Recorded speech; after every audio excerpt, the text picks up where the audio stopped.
我知道在座的诸位有志于成为一名记者，那我要请教了。当今社会要成为一名合格的记者，需要哪些基本素质？请畅所欲言，我洗耳恭听啊。我认为最重要的是客观，我觉得是博学，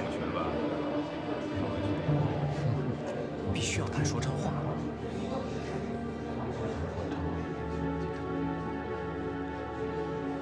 诸位，我是有志于将来要像邵先生一样去办报的。当今中国，我认为是一个思想汇集的大时代，要办好报，做一名及格的新闻记者，最重要的素质便是博学。古今中外的历史、文学、宗教、哲学、天文、地理，甚至于各国各地的风土人情，如果都能融会贯通，都能无所不晓，哪怕是做到略知一二，这样你才能捕捉到有用的新闻，写出好的文章。我之所以从广东南海来北大求学，便是想依靠这所最高的学府，获取古今中外所有的知识，将来效仿邵先生，做一个优秀的报人，为中国的报业尽一份力。我觉得他说的不对啊。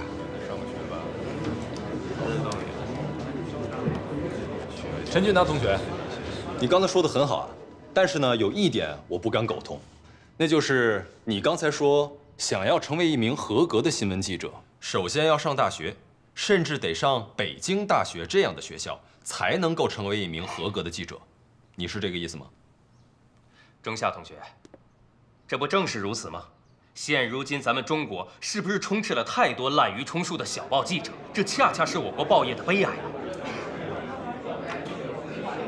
好啊，那么其他的同学对于陈慧媛这个观点有什么想法？我觉得不一定非要上北大才能当记者。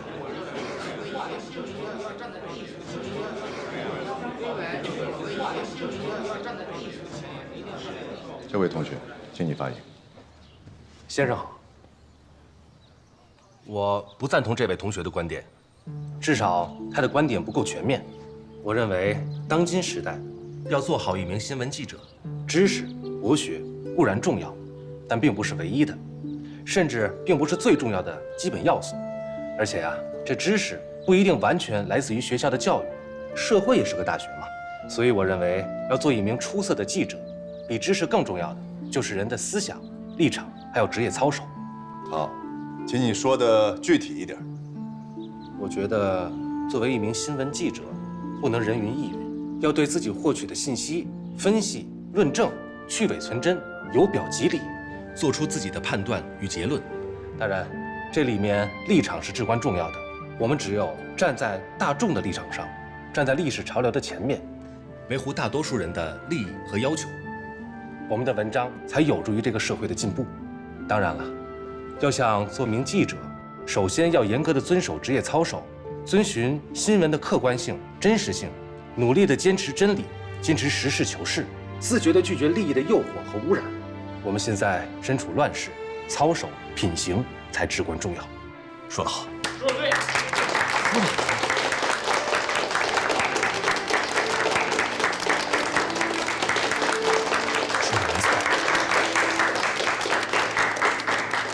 陈慧媛，你对这位同学的发言有什么看法？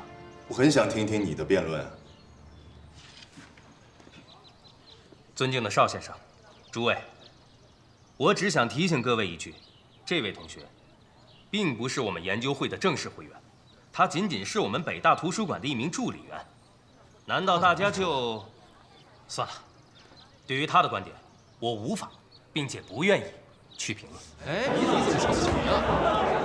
这么说太过分了。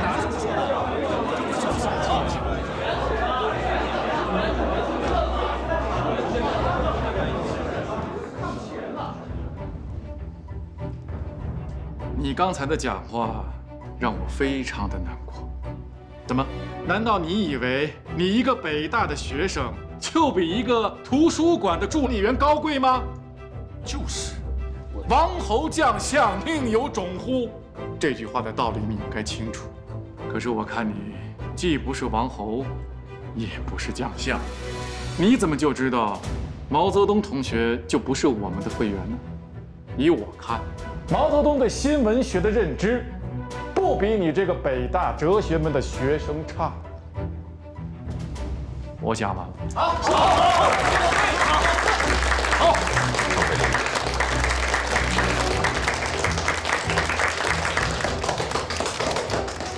原来你就是28化生毛泽东啊！先生，是的，杨昌济先生向我推荐你很多次了，我还看过你的文章《体育之研究》，对吧？我很受启发。毛泽东，我很高兴，我们新闻研究会有你这样的会员，我欢迎你到《京报》经常来坐坐，咱们呢交流交流。坐。哎，好，我们开始下一个课题。文之啊，哎，来，你看，这儿就是我们的编辑室。邵先生好。好，邵先生好。很简陋啊，不要见怪。你呢，不要拘束，随便一点。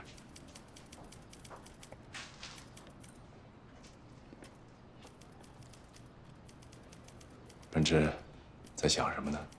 铁肩辣手，铁肩担道义，辣手著文章。先生，我从这个“辣”字啊，可以看到您对真理的执着和对信仰的坚守。好，你说的很好，这4个字就是我的新闻观。同时，我认为作为记者就应该有这样的操守。润之啊，我们一定要伸张正义，崇尚思想，同时呢，要不惧生死去唤醒民众，这才是我们的操守和品性。先生，您的品性，学生受教了。谈不上，我今天啊，不是跟你谈什么操守的，是想跟你交流一下思想。你跟我来。哎，随便坐。哎，我啊，给你准备了上好的茶叶，咱们今天呢，一边品茶，一边交心，好吗？哎，润之，之前你说，一个记者应该有他的立场和思想，这特别重要，我深以为然。所以我想问一下，你最近有看什么书吗？有没有自己信奉的思想？先生，我平时在长沙很少能看到什么新的书籍，所以只要我能找到的，我全都看。至于信奉什么样的新思想，还谈不上。不过相对而言，在这个阶段，我对无政府主义印象更深刻一些。无政府主义，我之前也对他很有好感，尤其是克洛泡德金的互助论。但是过去1年，我对社会主义产生了浓厚的兴趣。润之，你知不知道，在去年俄国发生的革命？我听说过。这次到北京，我常听守常先生和仲甫先生提，后来又到图书馆查了资料，但是都是零零碎碎的，还没有形成什么具体的体系。守常先生，我知道他正在研究马克思的唯物史观，我也是受了他的影响，才开始接触社会主义的。哦，对了，这些资料是关于马克思主义和俄国革命的，你看一下。哎，我很受启发。坐。哎，坐。我呢会找一段时间，把这些都重新梳理一遍，出2本书，一本叫《综合研究各国社会思潮》，另外一本呢叫《新俄国之研究》。我相信，只要这2本书出了，一定会给中国的思想界带来一股新的空气。润之，这个世界在飞速的发展，我们搞新闻工作的不能滞后，我们一定要紧紧地跟上这个时代的步伐。先生，我以后可以经常过来向您讨教吗？润之，京报的大门永远向你敞开。多年后，毛泽东对美国记者艾德加斯诺说：“邵飘萍对我帮助很大，他是新闻学会的讲师，一个自由主义者，一个具有热情理想和优良品质的人。”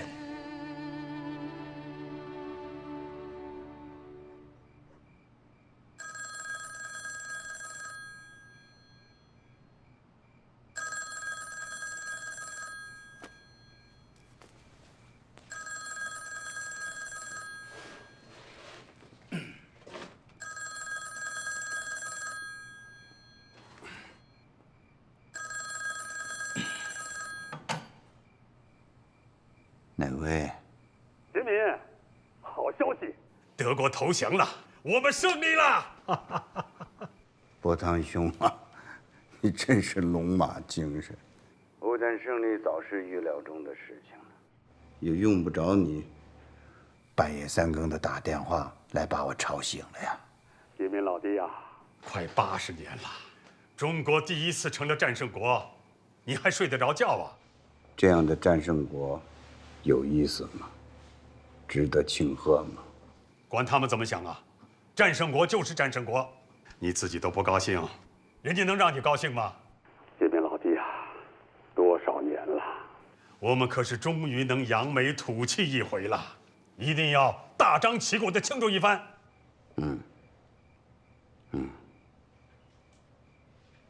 多谢伯堂兄的点拨，我知道，是应该好好的庆贺一番。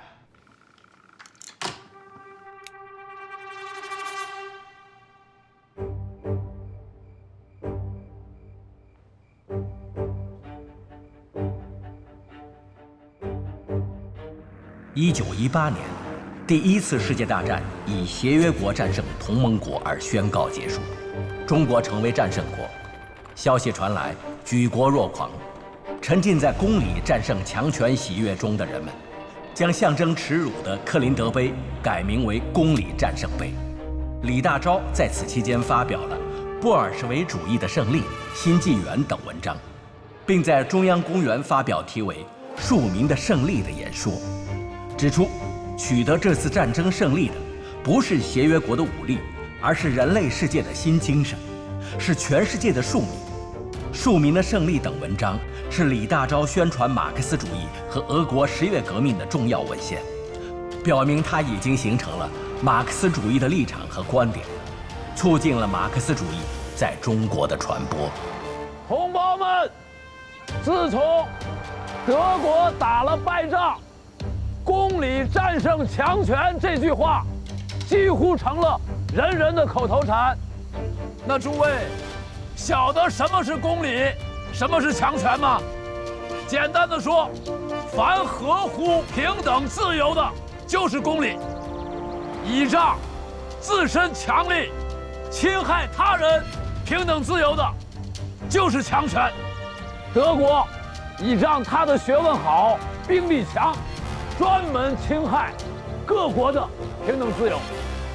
如今他打得大败，这就是公理战胜强权。这公理战胜强权的结果，世界各国的人都应该明白，无论对内对外，强权是靠不住的，公理是万万不能不讲的了。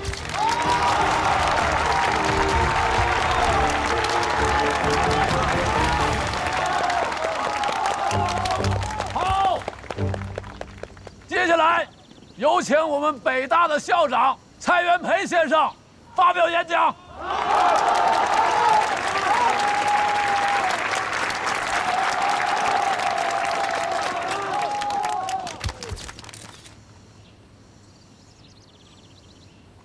同胞们、同学们，灾难深重的世界大战结束了，协约国获得了胜利。这个胜利来之不易啊！我们要乘着这个东风，把世界上不平等的黑暗主义消灭掉，用光明主义取代它。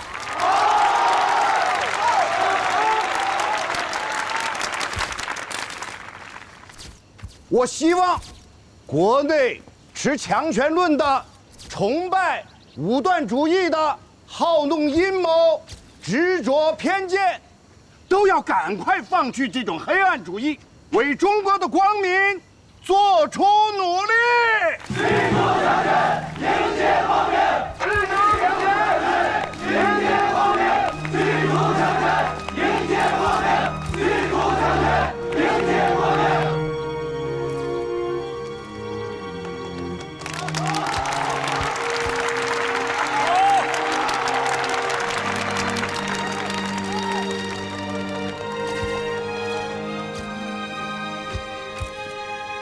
同胞们，最近几天我们在庆祝战胜，很是热闹啊。但是我想问一个问题：我们战胜的究竟是哪一个？我们庆祝的究竟又是为了哪一个而庆祝呢？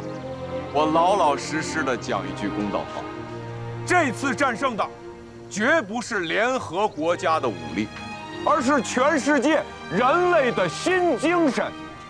这次战胜的也不是哪一个国家、军阀或者资本家的政治，而是世界的庶民。我们庆祝的也不是为了哪一个国家或者哪一个国家的一部分人而庆祝，是为了全世界的庶民而庆祝。我们不是为了战胜德国而庆祝，而是为了打败了世界的军国主义而庆祝。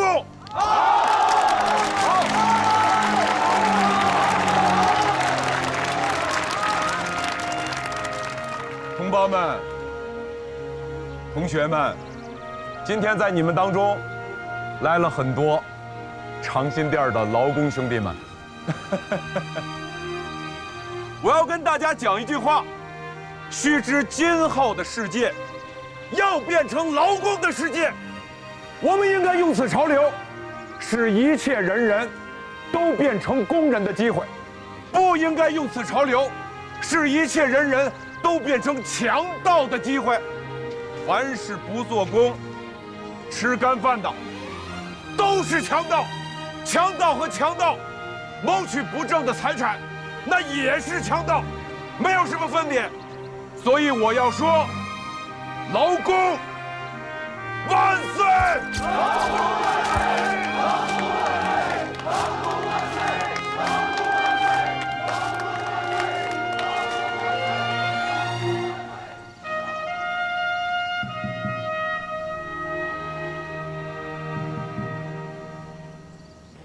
我告诉二位，今天参加这个集会啊，我有一种新的感觉。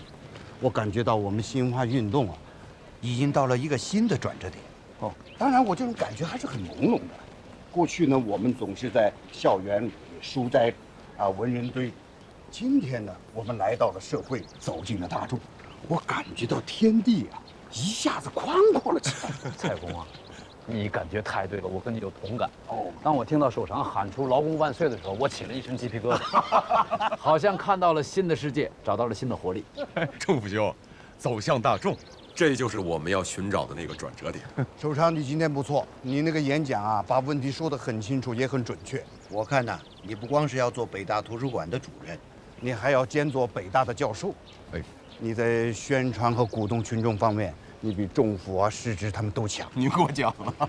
首长还提出，在《新青年》之外再办一个每周评论，专门评论时事政治，发动民众。我觉得应该提上日程了。政府啊，《新青年》不光要办每周评论，我们要把全北大师生的力量整合动员起来，借着欧战胜利这个东风，把我中华文化觉醒之火啊，趁势烧起来。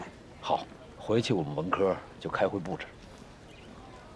诸位，国运来了，周礼就该恢复。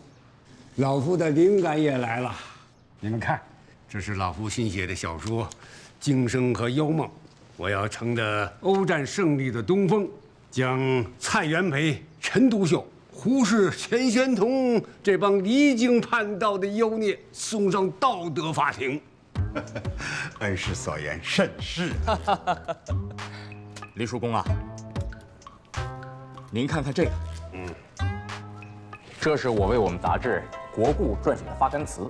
您看这一句：“国故者，就是唤醒我辈刷新颓纲、删启由陈，挽救斯文之有志之士，合力围剿陈独秀、胡适等数典忘祖、乱国坏俗的馋特。”好，好，开宗明义，旗帜鲜明，直捣黄龙。好，沈叔兄，你也来看看。哎，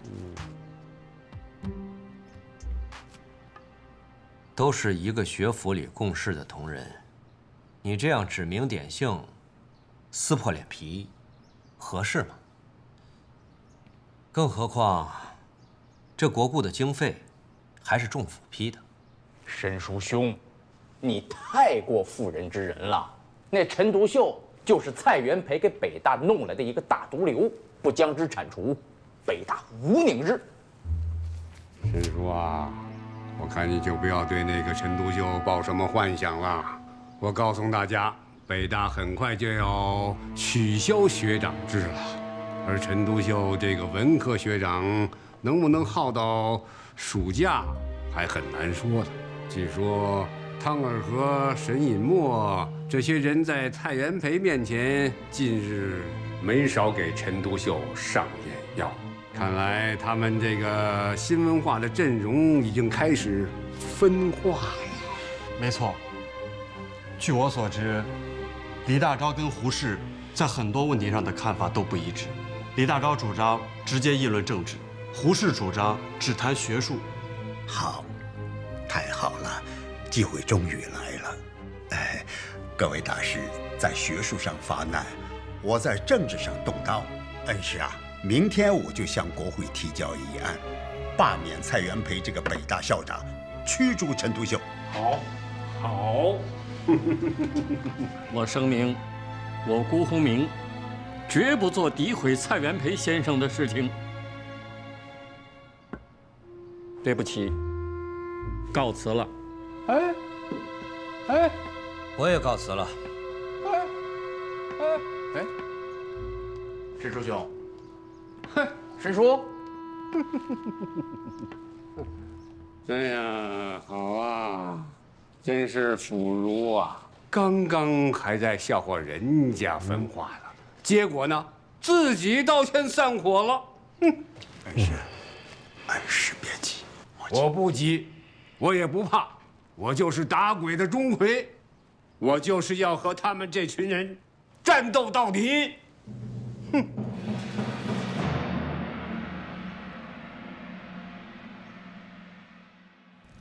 这个欧战胜了以后啊，好像我们中国人的那种热情啊，它一下子给点燃了。我不知道大家注意没有，现在这个街上啊，那些新鲜事儿啊，出现了很多，我们北大也不例外。1个多月不到的时间，20多种报刊、杂志、社团就涌现了出来。没事啊，北大出现这样的新鲜局面，要我说呀，这是新文化在北大开展的结果。所以说，我要感谢钟府先生啊。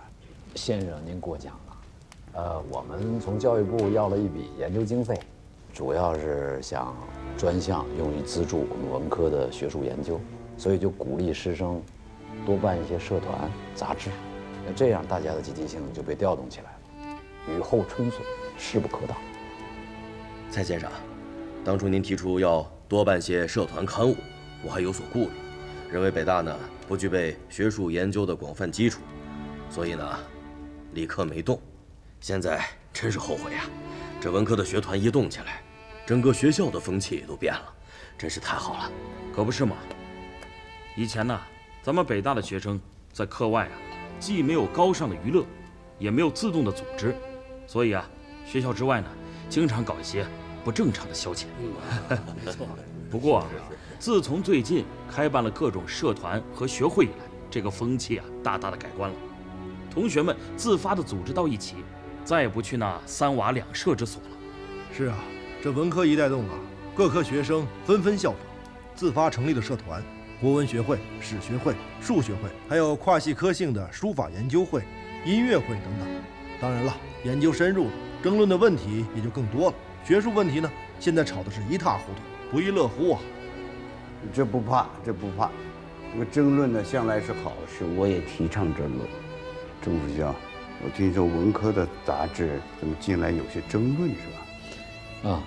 我们文科这面主要是中国文学门的傅斯年，还有英国文学门的罗家伦等几位同学合创的这个杂志《新潮》，还有学生救国会的那个许德恒等同学创办的《国民》，还有于世振等的《国故》，就这几本杂志，他们这观点各不相同，针锋相对，吵得十分热闹。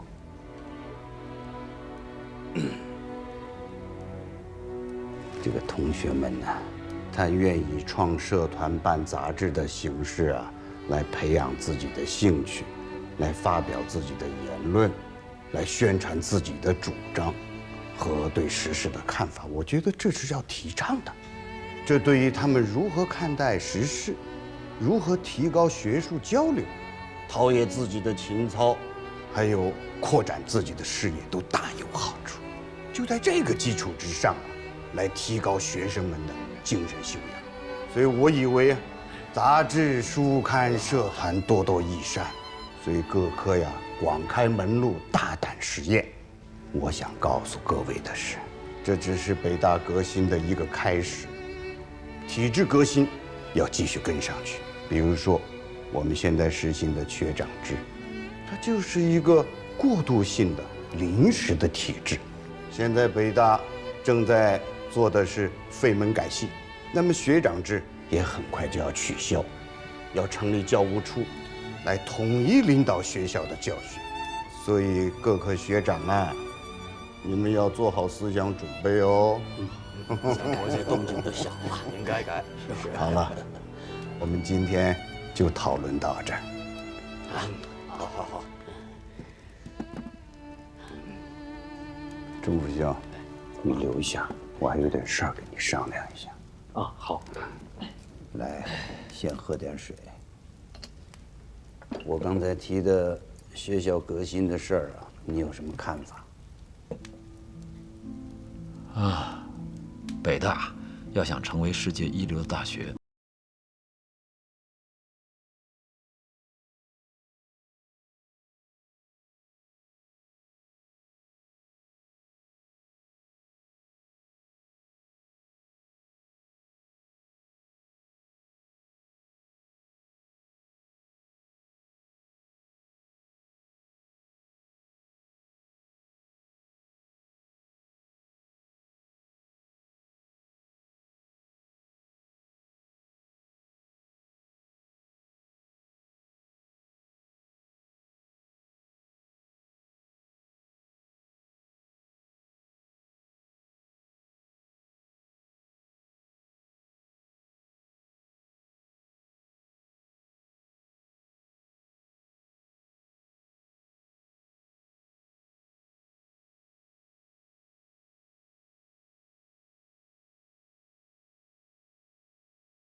辛苦啊，嫂子。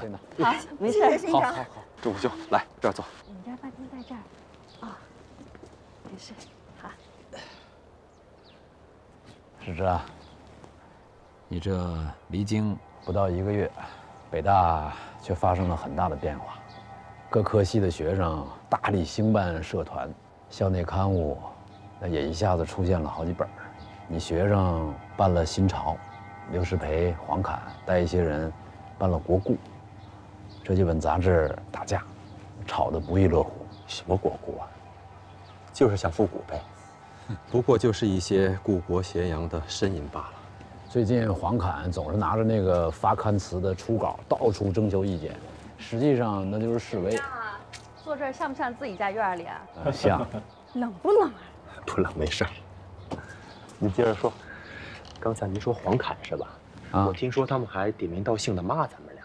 我看他们是高抬我了。现在骂我们的可不光是国故一家，现在是南北联动，来势汹汹，不容小觑呀。咱们新青年不就是在骂声当中成长的吗？你陈仲甫还怕别人骂我？光不怕还不行，还要反击呀。没问题，我这就写文章和他们辩论。我正想跟你商量着，新文化运动要走向大众，要直面现实，所以我就想在《新青年》之外办一个每周评论，算是《新青年》的副刊。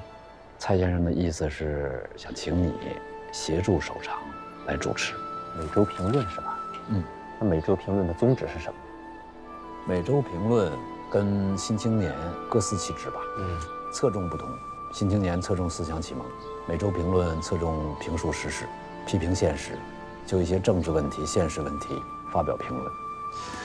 朱不兄，你一直说20年不谈政治，可是你做的每一件事情，为什么都要和政治牵扯不清呢？是这样，你不能老是抓着这个问题不放。其实我早就说过了，不谈政治，不等于不研究时事问题。如果那样的话，那我们也办国故算了。朱不兄，你误解我了。我不是说不赞成办每周评论，对于现实问题，我确实是没有研究，也缺乏兴趣。我现在手头上的事儿真的很多。中国哲学史大纲的上卷马上要出版，蔡先生让我任了英文系的主任，傅斯年他们又硬拉着我去新潮做了顾问，再加上我的导师杜威先生马上就要来华讲学，他的很多事情我都要去联系，还要去张罗。行了，我知道你忙。可是首长不是比你事情更多吗？你看看他，办了多少社团和杂志，真正成了青年的领袖。这做学问固然没错，但是举国维艰之时，责任不是更重要吗？朱父兄，教导及时，我让您失望了。别在意，我是把你当知己才这么说的。我明白。要不这样，您看行不行？这段时间我就不参加主持每周评论了，我一定多写文章。这段时间过后，我接替首长，怎么样？两位大教授，不要在院子里冻着了，一品锅做好了，吃饭。吃饭。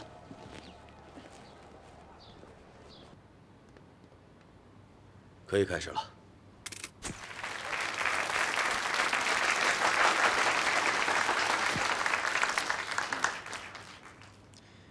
女士们、先生们，今日召开记者会，是为了向新闻界的朋友们说明，此次赴巴黎参加和会代表团的行程。我们几个未能代表中国，作为战胜国代表的身份去法国参加和会，而感到万分的荣幸。首先，由我来介绍一下我们代表团的情况。我们的代表团成员包括全权代表、外国专家、秘书等共50余位。鄙人陆征祥担任此次代表团的团长，在这里就不多加介绍了。代表团其他的主要成员包括驻法公使胡维德先生、驻英公使施肇基先生，我们3个为全权大使。此外，驻美公使顾维钧先生、驻比公使魏晨祖先生为全权大使兼专门委员。日前，我们的胡公使、魏公使、施公使已奔赴巴黎洽谈，并参加和会召开之前的预备会议。各位新闻界的同仁们，此次在巴黎召开的和会，对我中国来说是一个千载难逢的机遇。我们中国要借助此次大会，谋取某种程度上的公平待遇，并对半个世纪以来中国所遭遇的惨痛后果予以修正。下面，请诸君提问。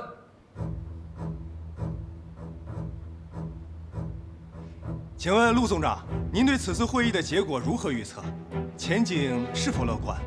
是否真的可以如您所说，可将半世纪以来所遭受的惨痛后果予以修正呢？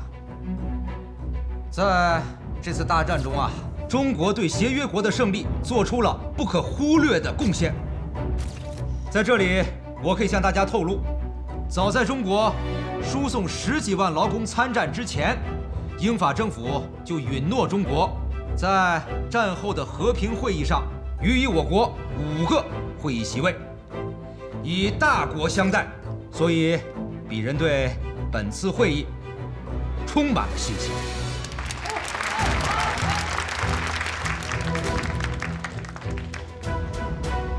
May I ask, Cabinet Liu, what is the plan that you have come to offer to this peace conference? 好，我们代表团此次准备了7条议案：1. 放弃势力范围；2. 撤退外国军队以及巡警；3. 裁撤外国邮局及有线电报机关；4. 取消领事裁判权；5. 归还租界地；6. 归还租界；7. 关税自由权。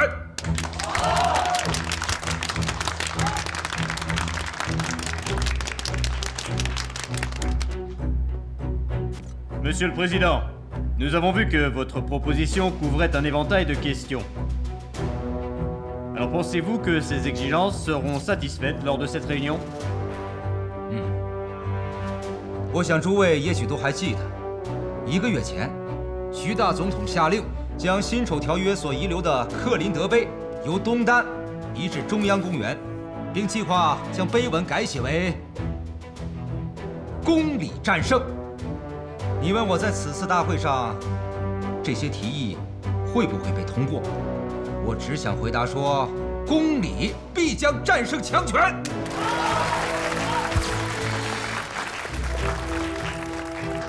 请问陆总长，您去巴黎开会，那外交部的事务该如何处理呢？民国政府已经委任外交部次长陈露先生代理外交总长，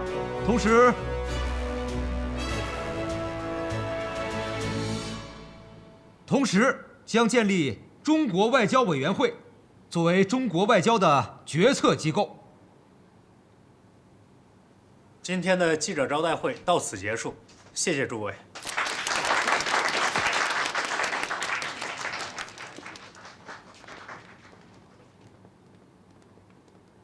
好，谢谢。Thank you very much. 谢谢。谢谢。谢谢。 Merci beaucoup.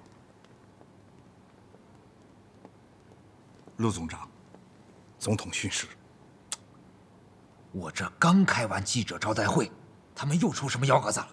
什么指示？此次赴欧议和，关系其重，主座以王正廷法律外交速助才望，特加以委任为专门全权大使，以电邮故宫使就近转知王正廷，其委任令亦即美管转交，并悉陆公转语接洽，遵劝担任为判徐世昌。这是怎么回事？南方政府不是早就提过要自己成立代表团参加和会吗？大总统不是不远吗？大总统本来是拒绝南北双方协派代表的，但是南方政府王正廷博士已经到了纽约，他自己联络并说服了美国。昨晚，美国派驻华公使瑞恩斯向大总统施压，大总统迫不得已才点了头，有了这份任命。处处看着外国人的脸色行事，还谈什么外交？这个王正廷，他的排位是怎么样的？任命书上没有明确，陈露说排在您之后，是特命全权大使。一个国家的代表团，竟然有南北2个政府的人，注定会问题重重啊！我要跟汪大燮通话，给我接汪大燮。我注意到了美国总统威尔逊在国会上的演说，他提出，要想让世界永久和平，得建立一个新秩序，不能再用老套的外交方式来解决战争问题。战胜国不能要求割地赔款，要废除秘密外交，应该通过建立维护世界和平的组织来创立一个新秩序。这14点计划构建了崭新的国际道德，看来这次公理战胜强权大有希望。公理能不能战胜强权，得看巴黎和会的情况。哎，我听说这次代表团的代表是外交总长陆征祥啊。我也听说梁启超受了徐世昌的委托，正在欧洲游说，为咱们的巴黎和会中国提案吹风拉票。梁任公这次倒是信心满满啊，到处鼓吹中国可以挽110年国际之失败，从此获得大翻身。我看这位梁先生是又可爱又天真啊，估计是吃洋人的亏没吃够。主常，我觉得你太悲观了。这巴黎和会起主导作用的就是美英法三国呀。威尔逊他的主张就代表了美英法三国共同的主张，所以我看啊，中国形势一片大好，大有希望。世之，你可别忘了，咱们身后还有一个虎视眈眈的日本呢。在美英法三国面前，他日本还能起主导作用吗？确实起不到主导作用，但是你也不能保证美英法三国都跟咱们站在同一个边上吧？仲甫兄，你怎么看？我同意世之的观点。啊，研究了很多威尔逊的演讲，我觉得他是个君子。他提出2条建议：一，不许各国拿强权来侵害别国的平等自由；二，不许各国政府拿强权来侵害百姓的平等自由。我琢磨了一下，只要做到这2点，那公理必定战胜强权啊。